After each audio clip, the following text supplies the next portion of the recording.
Hi everyone, well highlight of the week again, well the fortnight sort of, but Willy's milk bar, just gone down, grabbed 170 I think it was, so I've got 100 of $1 coins, 50 of 2s, 20 of 50s.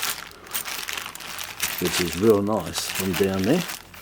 Anyway, we'll noodle through these.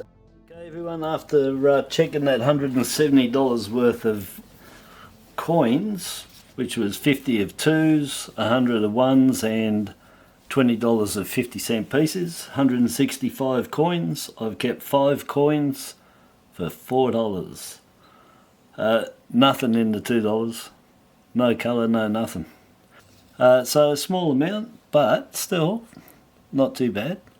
So the first coin here is the year of the family, 1994, and the good thing about it is it's a wide date variety, which are very hard to find. I think I've had 2. This is probably my second one from down there. So the wide date, I measure the widest points and I get 7 mil, some people 6. It doesn't matter. It just doesn't matter. What matters is between that 9 and that 9 and that 9 and that 4, there's 1 millimetre gap. The narrow date, which I say is 6, other people say 5, and again it doesn't matter. The gap between the 9 and 9 and 9 4 is half a mil. So easy to spot, very hard to find. So nice. I'll do a close-up anyway to show you that date there. I might have a normal one to put with it. I should have.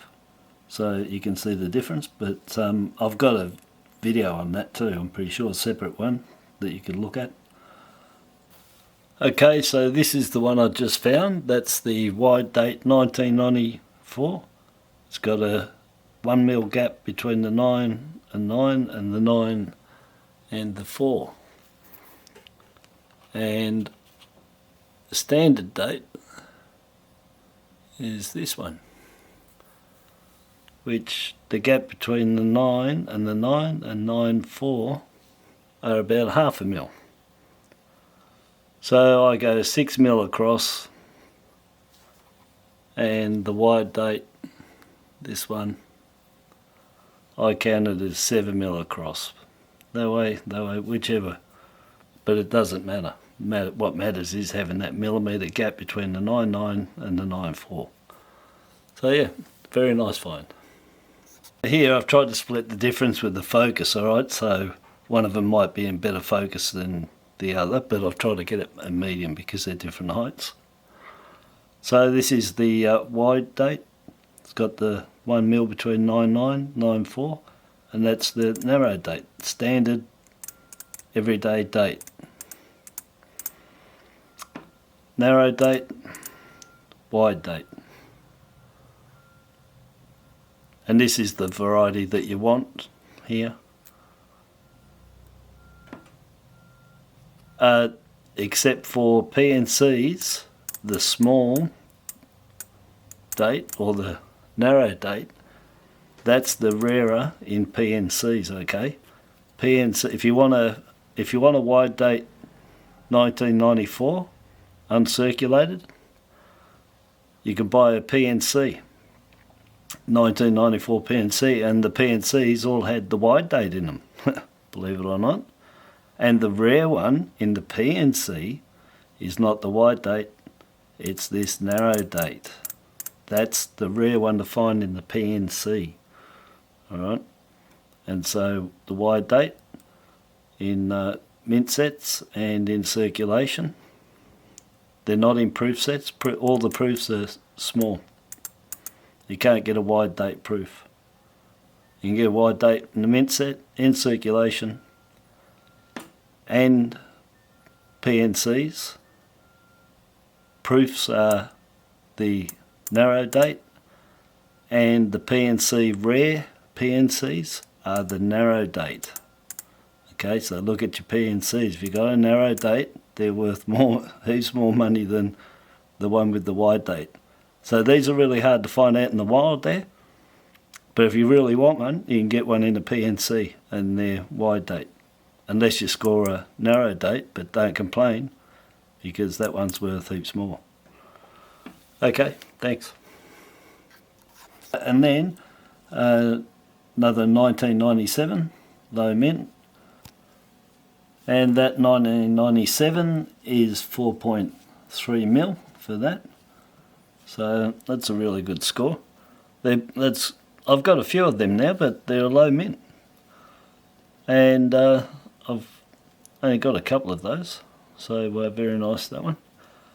And then down here I've got a 2019 Mobaroos. I've just kept it because, well, it's in good condition. They're 8.7 mil for them, but that one's not too bad, and as I find better ones I'll upgrade, and I'll probably keep about 10 of them in the best I could find. You know, it's down the track 10 years, 20 years. And 20 years goes really fast, believe me. We showed all the coins I had 20 years ago. They were all brand new, uncirculated. Anyhow, so yeah, I'll just keep them and upgrade them as I find better ones. Then I've got a 2019 Australia Post release A to Z, 380,000 thereabouts on each coin, and B for boomerang. Nice, it's not too bad a condition.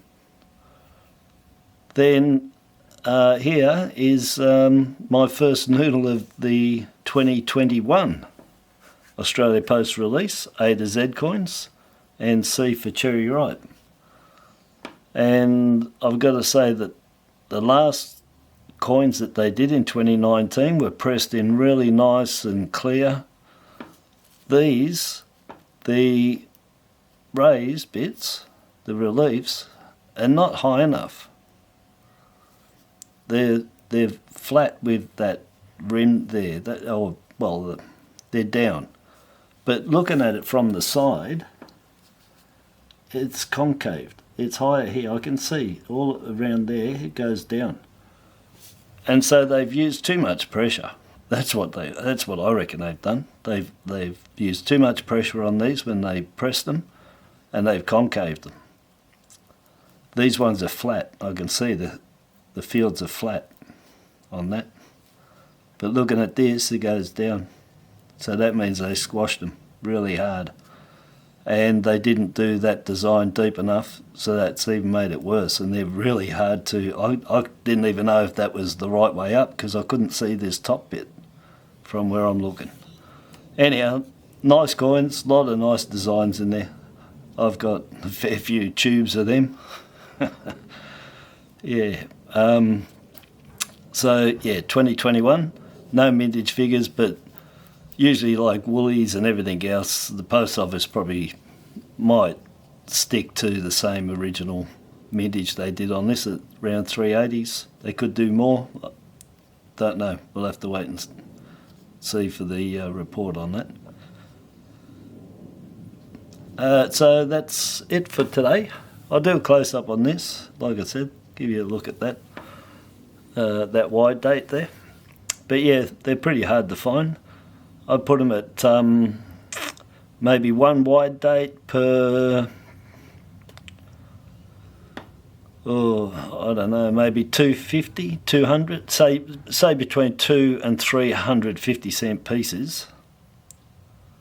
Not just 1994s, but 50 cent pieces. You got a chance of finding one. That's about right odds, I'd say. 300 to 1, 200 to 1. Could even be higher now. So yeah, nice find. Very nice, low mint. Always good to have a 97 or a 93 or an 85 that I can't find yet. And like I said, I'll upgrade these as I come across better ones. And that's a spare, and that's a spare. Alright, thanks a lot. Until my next noodle, thanks for watching, and bye bye.